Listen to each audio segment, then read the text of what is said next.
നൊയമ്പുകാലം 5-ാം വാരം ചൊവ്വ. തിരുവചനം: നിങ്ങൾ മനുഷ്യപുത്രനെ ഉയർത്തിക്കഴിയുമ്പോൾ ഞാൻ തന്നെയെന്ന് നിങ്ങൾ മനസ്സിലാക്കും. യോഹന്നാന്റെ സുവിശേഷം 8-ാം അധ്യായം 28-ാം തിരുവചനം.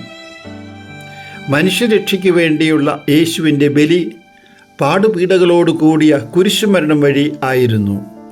യേശുവിൻ്റെ തന്നെ വാക്കുകളിൽ യേശു ഭൂമിയിൽ നിന്നും ഉയർത്തപ്പെടുമ്പോൾ എല്ലാവരെയും തന്നിലേക്ക് ആകർഷിക്കും. ഇപ്രകാരം യേശു ആദ്യമായി ആകർഷിച്ച വിജാതീയനായ ശതാധിപൻ കുരിശിൻ ചുവട്ടിൽ നിന്ന് പ്രഘോഷിച്ചു: ഈ മനുഷ്യൻ തീർച്ചയായും നീതിമാനായിരുന്നു. ഉയർത്തപ്പെട്ട ക്രിസ്തു എല്ലാവരെയും തന്നിലേക്ക് ആകർഷിക്കുക എന്നത് ദൈവികമായൊരു പദ്ധതിയാണ്. കുരിശിലേറിയ യേശുവിനെ പോലെ സഭ ഉയർത്തപ്പെടുമ്പോൾ സഭയ്ക്ക് എല്ലാവരെയും യേശുവിലേക്ക് ആകർഷിക്കുവാനായിട്ട് സാധിക്കും. ക്രിസ്ത്യാനിയായ ഞാൻ യേശുവിനെ പോലെ ഉയർത്തപ്പെടുമ്പോൾ എനിക്ക് എല്ലാവരെയും യേശുവിലേക്ക് ആകർഷിക്കുവാനായിട്ട് സാധിക്കും.